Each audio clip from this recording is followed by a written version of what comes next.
और उसमें हमारा होता। अंदर झांक कर कभी देखा नहीं और दुनिया में भटकते रहे प्यारे। घट में है ज्ञान गंगा, उसमें न मारा गोता। घट में ही ज्ञान गंगा और उसमें न मारा होता। तसड़ा के गंद जल में, तसड़ा के गंद जल में इस तन को धो रहा है। तसड़ा के गंद जल में इस तन को धो रहा है। तसड़ा के गंद जल में इस तन को धो रहा है।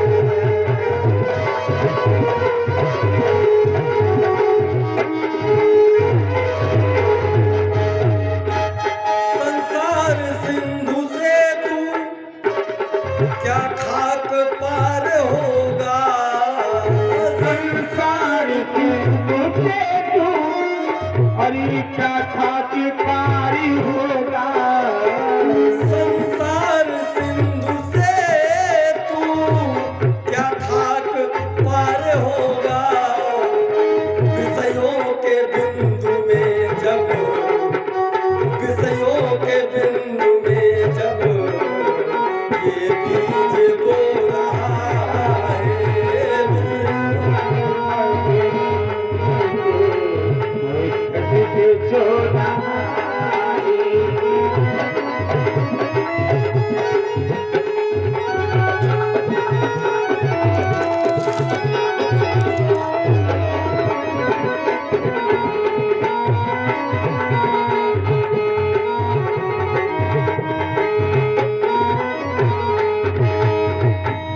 बोलिए गोविंद भगवान की जय।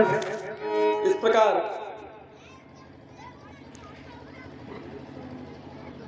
उत्तरा के गर्भ की रक्षा भगवान ने की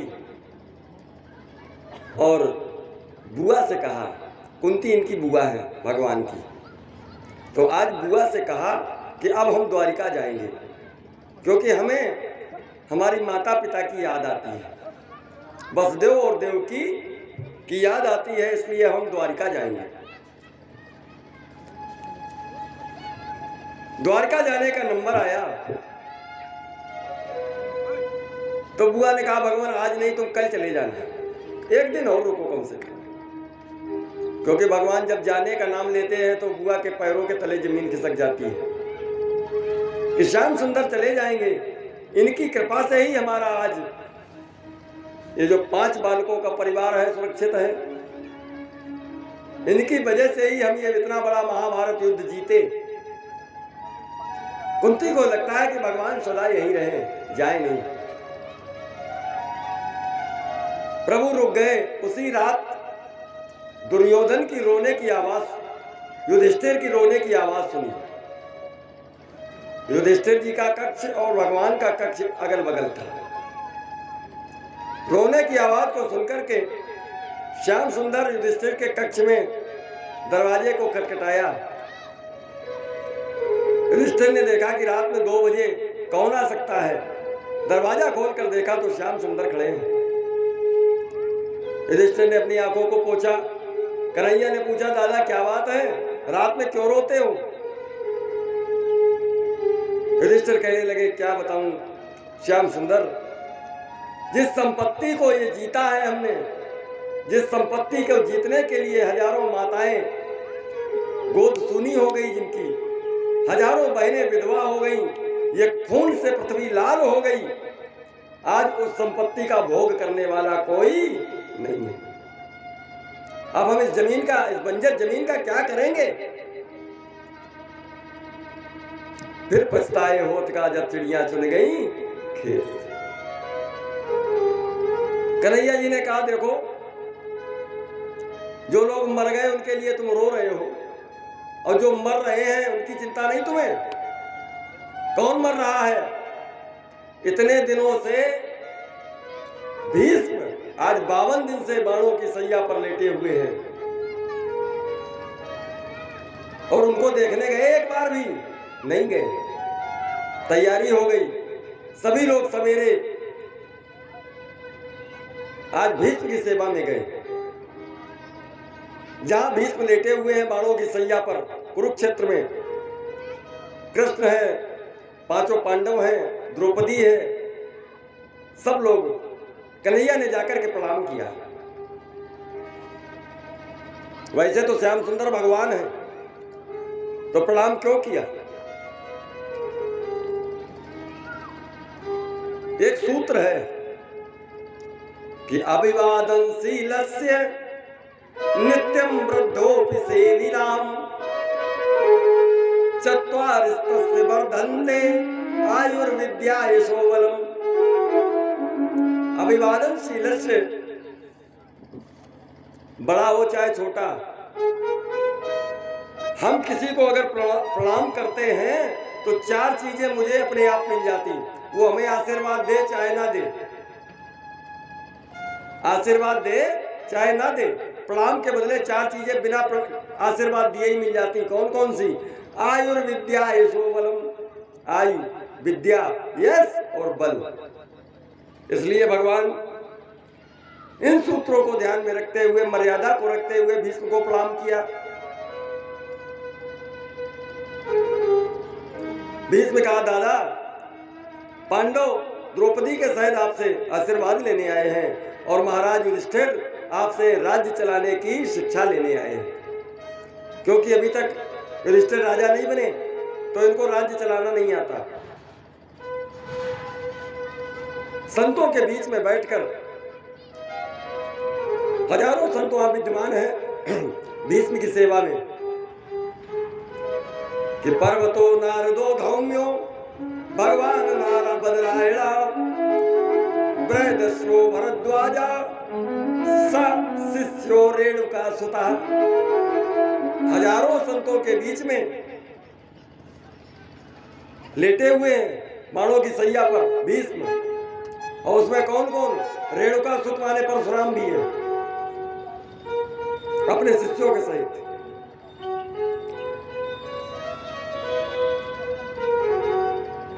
प्रणाम किया। युधिष्ठिर ने कहा, बाबा कुछ जानकारी दे दो राज्य चलाने की।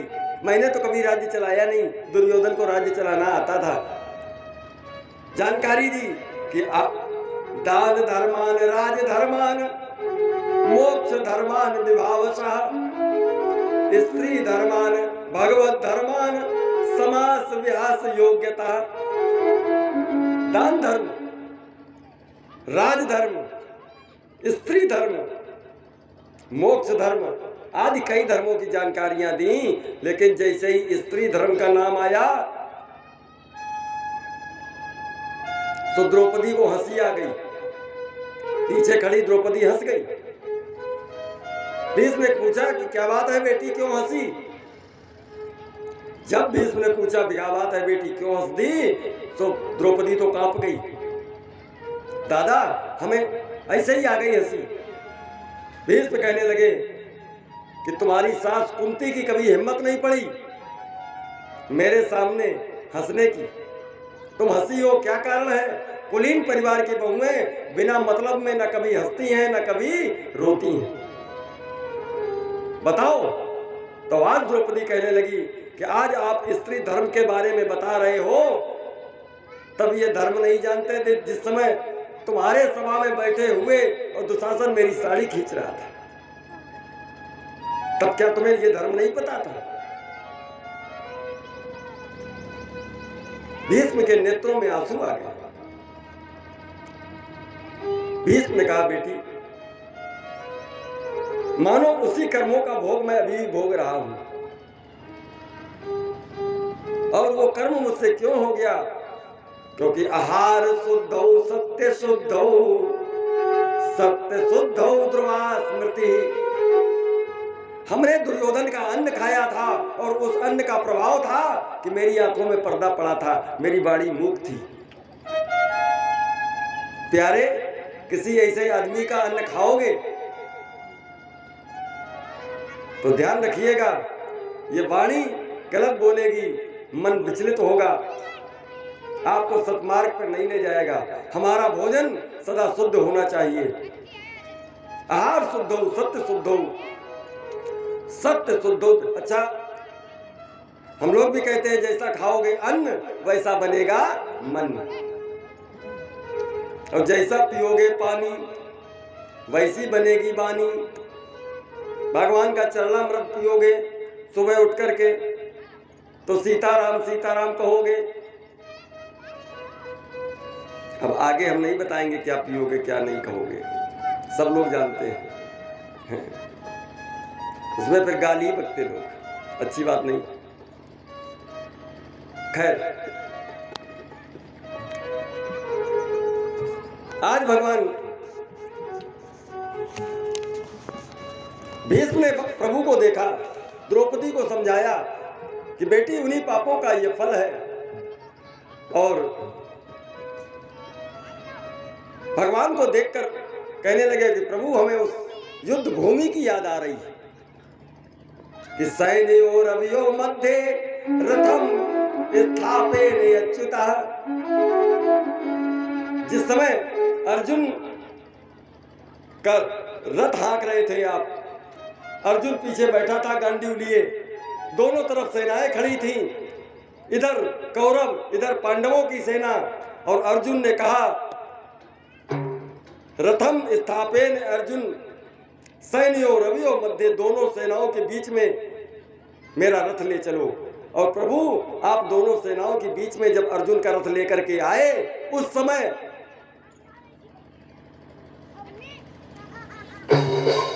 धैर्यमय सहयोद्धवयम् अस्मिन् रण समुद्गमे।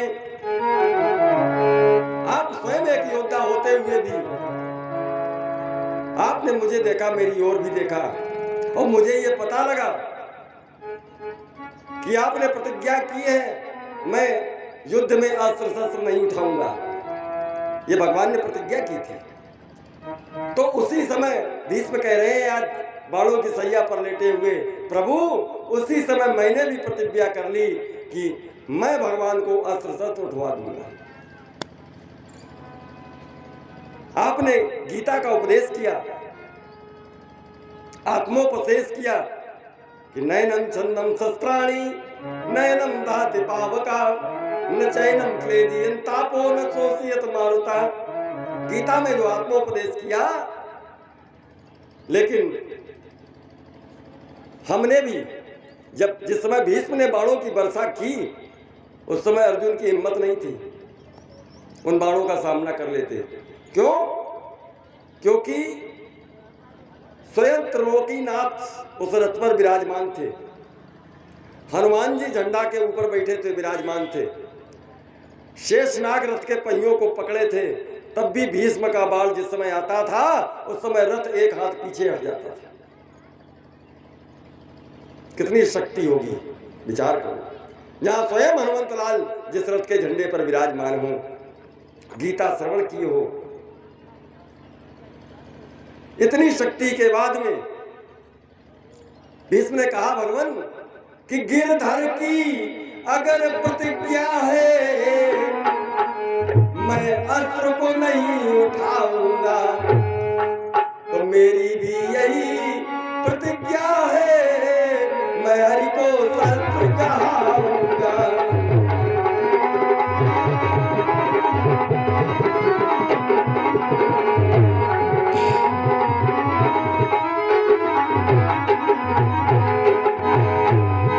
मैंने भी प्रतिज्ञा की थी, और उसी प्रतिज्ञा में कि रखने को मेरा वचन प्रभु, रखने को मेरा वचन प्रभु, तुमने निज वचन को तोड़ा है, निज वचन को तोड़ा है।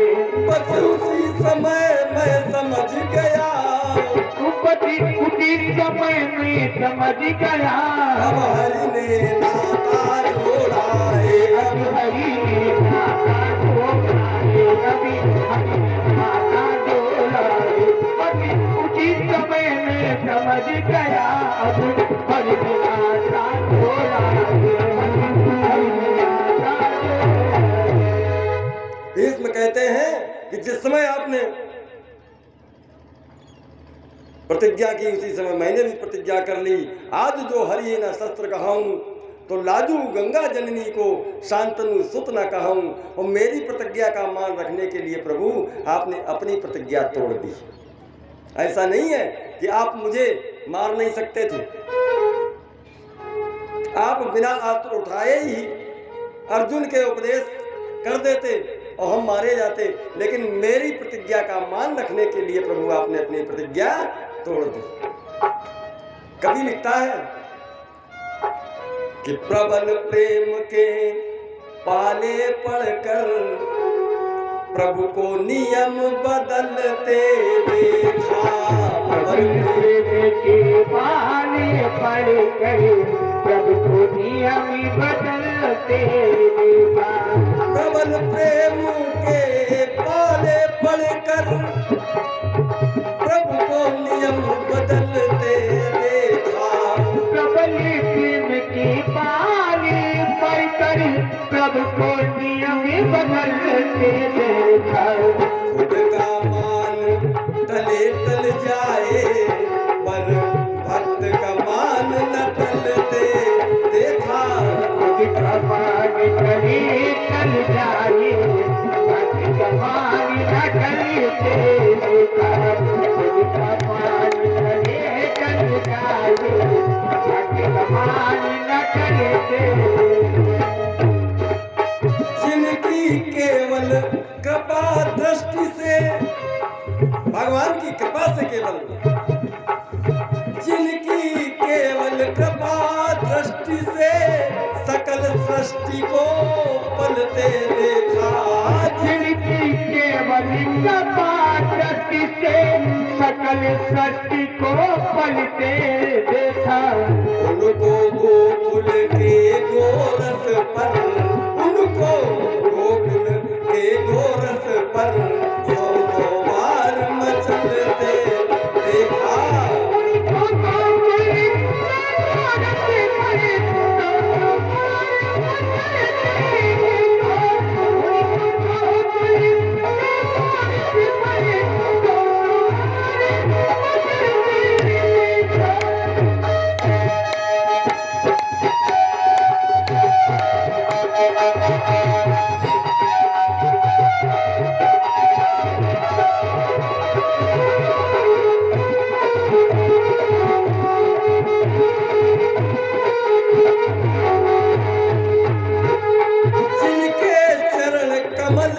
कमला के, इनके चरण कमल कमला की करतल से न निकलते देखा। करतल से न निकलते देखा।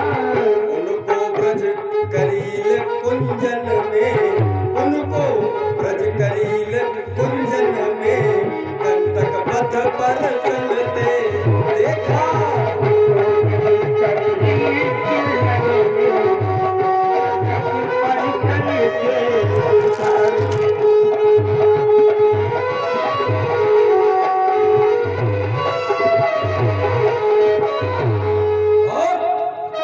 जिनका ध्यान, जो ब्रह्मा विष्णु महेश के भी ध्यान में नहीं आते, जिनका ध्यान विरंच, जिनका ध्यान विरंच शंभु सनकादिक से न संभलते देखा।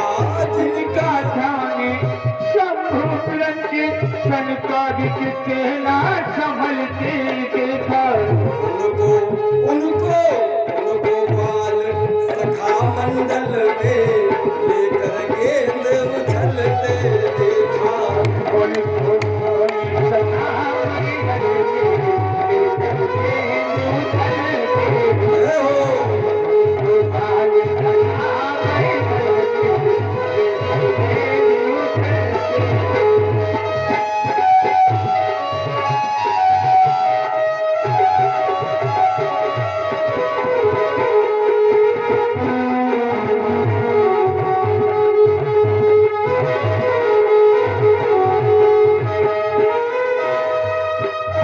जिनकी वक्र प्रकृति के भय से, जिस परमात्मा की ये प्रकृति टेढ़ी हो जाए तो ये धरातल रसातल को चला जाए उन भगवान को, जिनकी वक्र प्रकृति के भय से सागर सप्त उबलते देखा, जिनकी वक्र प्रकृति के सागर सप्त उबलते देखा, उनको माँ यशोदा के भय से, उनको माँ यशोदा के भय से अश्रुबिंदु द्रग ढलते देखा, माँ यशोदा के भय से अश्रुबिंदु को ढलते देखा।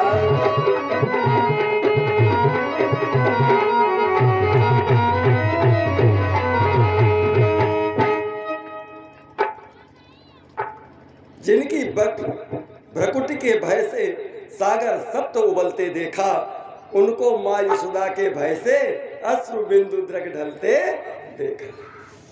परम पावन परात्पर नारायण वही अवतार लेकर के ममता में फंसकर आज ऐसा सुंदर दृश्य उपस्थित हुआ।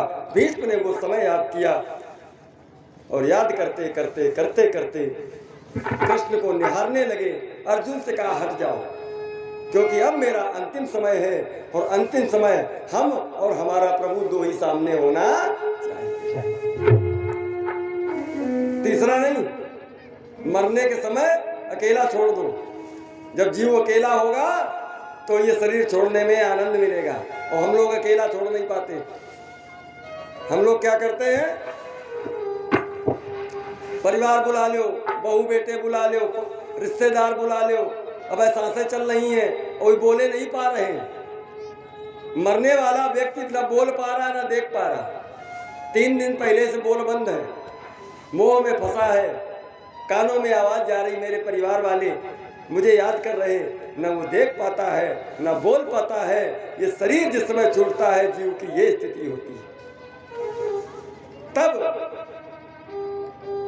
एक ही प्रार्थना करो अभी से, उस समय नहीं प्रार्थना होती है, अभी से करो।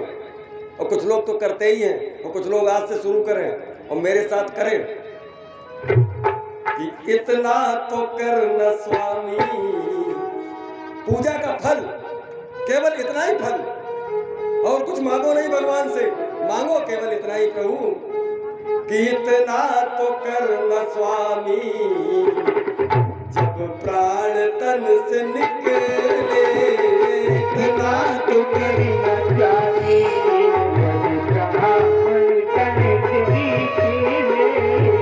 इतना तो करना स्वामी, जब प्राण तन से निकले, इतना तो करना स्वामी, जब प्राण तन से निकले। गोविंद नाम लेकर, गोविंद नाम लेकर ये प्राण तन से निकले, गोविंद नाम लेकर ये प्राण तन से निकले।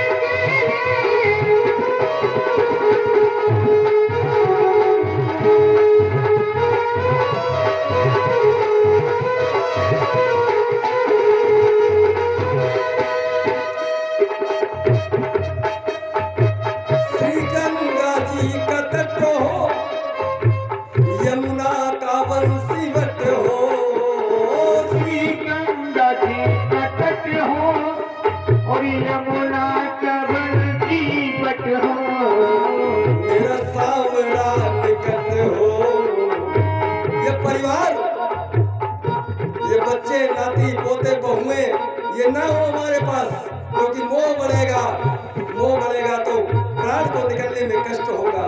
कौन हो प्रभु, मेरा सावरा निकट हो, जब प्राण तन से निकले, मेरा निकट हो तब प्राण तन से निकले। बिना करना स्वामी, जब प्राण तन से निकले।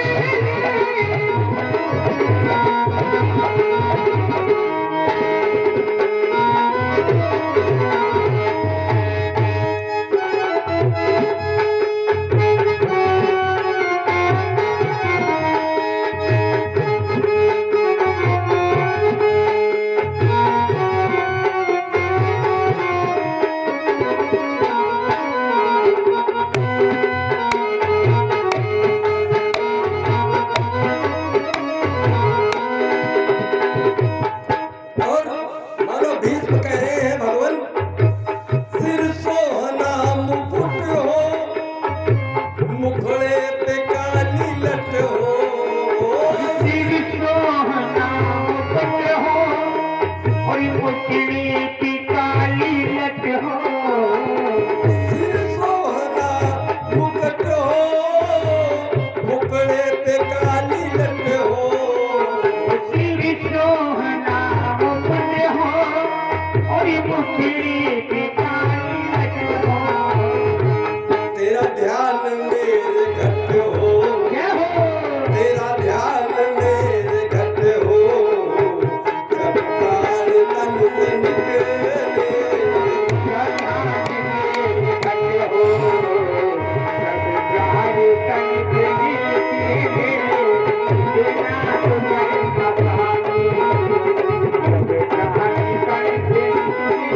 जय हो।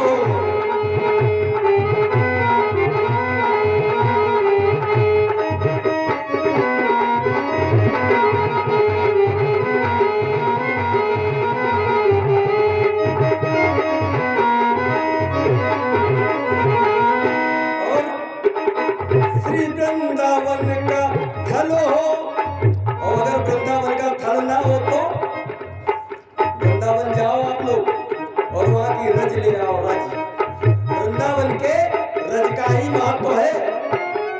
भगवान के चरणों की रज यमुना जी से ले आओ, अपने घर में रख लो और अपनी मृत्यु को मंगलमय बनाने के लिए वो समय का इंतजार करो। और जब वो समय आ जाए तो वृंदावन की रज, जब जमीन में लिटा दिया जाता है ये शरीर, नीचे कुश और वृंदावन का वो रज लगा करके लेट जाओ, प्रभु का ध्यान करो।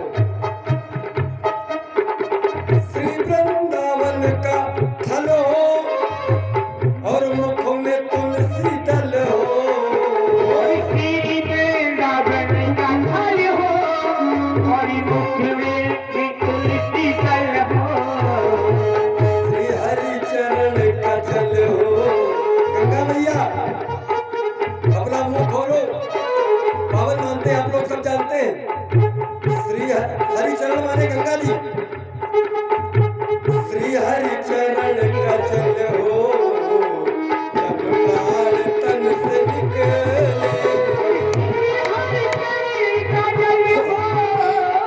कभी पहाड़ तर से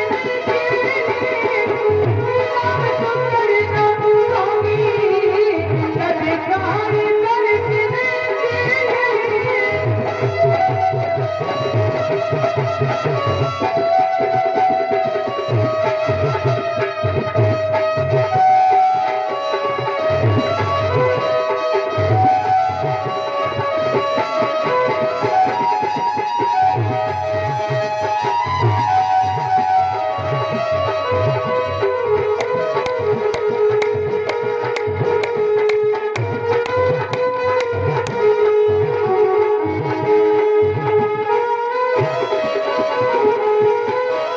हरे गोविंद भगवान की।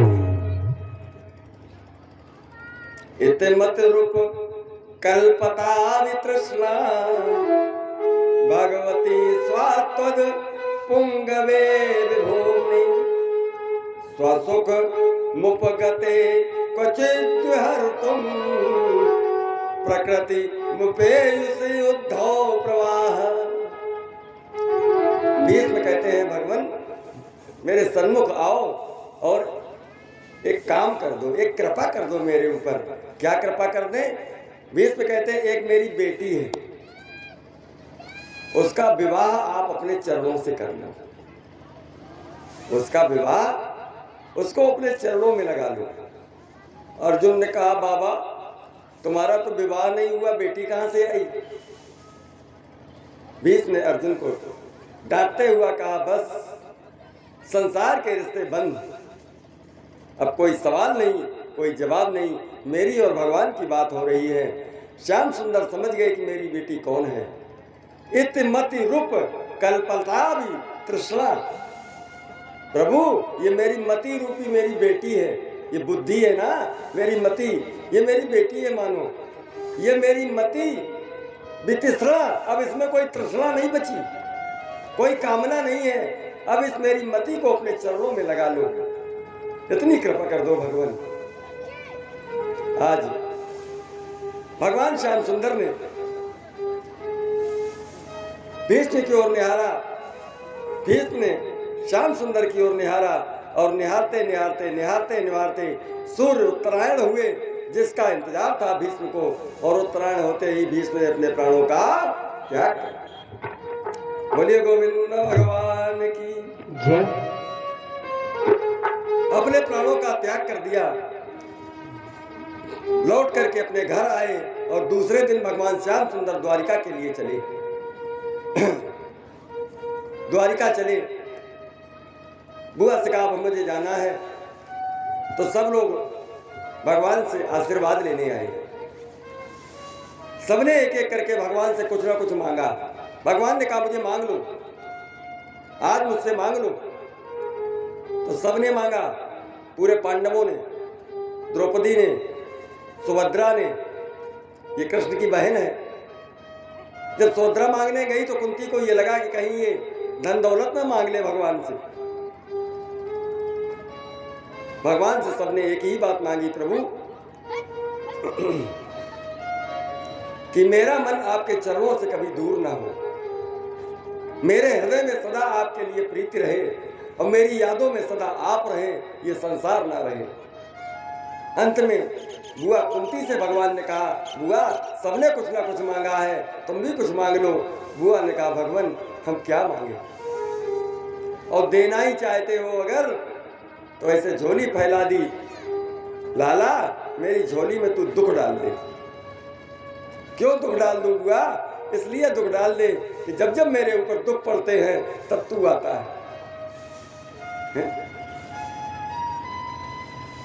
कुंती कहती है कि प्रभु जब जब मुझे संकट आया तो श्याम सुंदर तू मेरी रक्षा करने के लिए आया, तेरा दर्शन हुआ, तेरा सानिध्य मिला। कि दुख में सुमिरन सब करे, सुख में करे न कोई, जो सुख में सुमिरन करे तो दुख काहे को होए। इसलिए दुख डाल दे तू। अच्छा, श्याम सुंदर ने कहा, बुआ एक बात बता, तेरा पूरा जीवन दुख में गुजर गया। मथुरा में जन्म हुआ, कुंती का नाम था प्रथा, छोटी कन्या थी, सूरसेन के यहाँ जन्मी, प्रथा नाम था इसका। कुंती भोज नामक महाराज पहुंच गए एक दिन, ये आंगन में खेल रही थी। कुंती भोज ने कहा, ये कन्या मुझे दे दो। अपने माता पिता का घर छूट गया, और वो कन्या कुंती भोज के साथ आ गई। कुंती भोज ने इसका नाम प्रथा से हटा करके कुंती रख दिया। कुंती रख दिया। समय गुजरा, दुर्वासा ऋषि इसके यहाँ आए।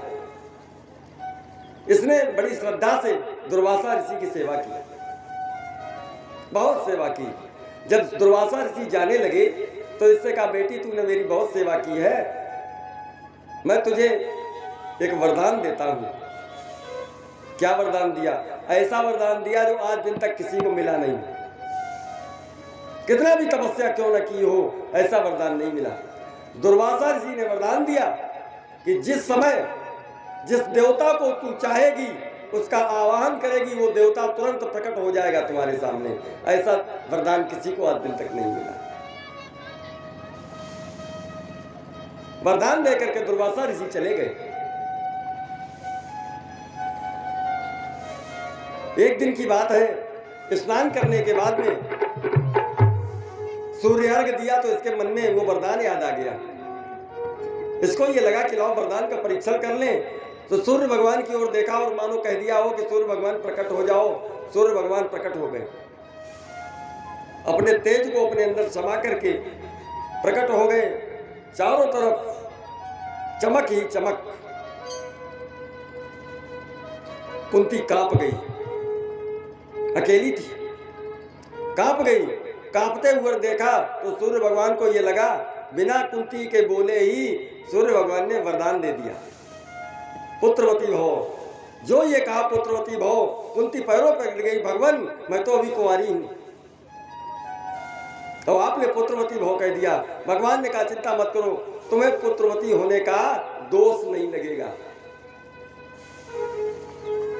5 कन्याएं बताई जाती हैं, पुत्रवती हुई हैं फिर भी कन्या हैं। और भागवत में ये लिखा है कि इन 5 कन्याओं का जो सुबह उठकर नाम लेता है, भगवान की कृपा से उनको मोक्ष मिलता है। नोट कर लीजिए, कुंती, तारा, तारा हरिश्चंद्र की पत्नी नहीं, तारा बाली की पत्नी, कुंती, तारा, अहिल्या, द्रौपदी और मंदोदरी रावण की पत्नी। इनका 5 कन्याओं में नाम आता है। इन 5 कन्याओं का सुबह उठते उठते जो स्मरण करता है उसको भगवान मोक्ष देते हैं। आज कुंती ने दोष नहीं लगेगा, फिर भी जब वो बालक हुआ तो अब लोकलाज के भय से उसको बॉक्स में बंद करके यमुना में बहा दिया। वही आगे चल करके कर्ण हुआ, कुंती पुत्र कर्ण। धीरे धीरे समय गुजरा, कुंती का विवाह हुआ पांडु के साथ, और पांडु को पहले ही से कैंसर था। कैंसर माने श्राप लगा था कि तुम काम भावना से महाराज जिसको देख लोगे, जिसको स्पर्श कर लोगे, जैसे ही काम भावना से स्त्री का स्पर्श करोगे तुम्हारी मृत्यु हो जाएगी। अब किसी स्त्री के जीवन में ऐसा समय आए कि पुरुष होते हुए भी कभी उसका पुरुष का संग ना मिले, इससे बड़ा दुख उसके जीवन में और क्या होगा। पांडु की 2 पत्नियां, एक कुंती एक माद्री, देवयोग से आवाहन करके 3 पुत्र कुंती के हुए, 2 पुत्र माद्री के। तीनों पुत्र और 2 पुत्र माद्री के। एक दिन पांडु महाराज चले आ रहे थे, माद्री ऊपर अट्टालिका पर श्रृंगार करके खड़ी थी। जैसे ही माद्री को देखा तो पांडु को यह लगा कि ये तो मेरी पत्नी है, इतनी सुंदर है, और काम भावना से उसके कक्ष में प्रवेश कर गए। माद्री के मना करने के बावजूद भी माद्री का जैसे ही पांडु ने स्पर्श किया और थोड़ी देर बाद उनकी मृत्यु हो गई। माद्री ने पांडु का सर अपनी गोद में रखकर चिता में जलकर के सती हो गई, अपने दोनों बेटे कुंती को दे गई। कुंती के 3 और माद्री के 2, 5 मिलकर के बने पांडव। इन 5 को मारने के लिए सगी जिठानी के लड़का 100 हमेशा कोई न कोई उपाय करते रहते हैं। विचार करिए आप, एक कुंती जैसी मां ने इन 5 बालकों को अपने हृदय से लगाकर 100 से बचाकर कैसे रखा होगा। बड़े हुए, लेकिन धर्मो रक्षति रक्षता, हम धर्म की रक्षा करेंगे तो धर्म हमारी रक्षा करेगा। आज धर्म पर चली ये कुंती, तो धर्म का प्रभाव ये हुआ कि भगवान ने आकर इनके पुत्रों को राजा बनवाया और धर्म से अलग हो गए। दुर्योधन याद, तो वो 100 थे, 5 नहीं हारे, 100 हार गए। ये धर्म का प्रभाव है।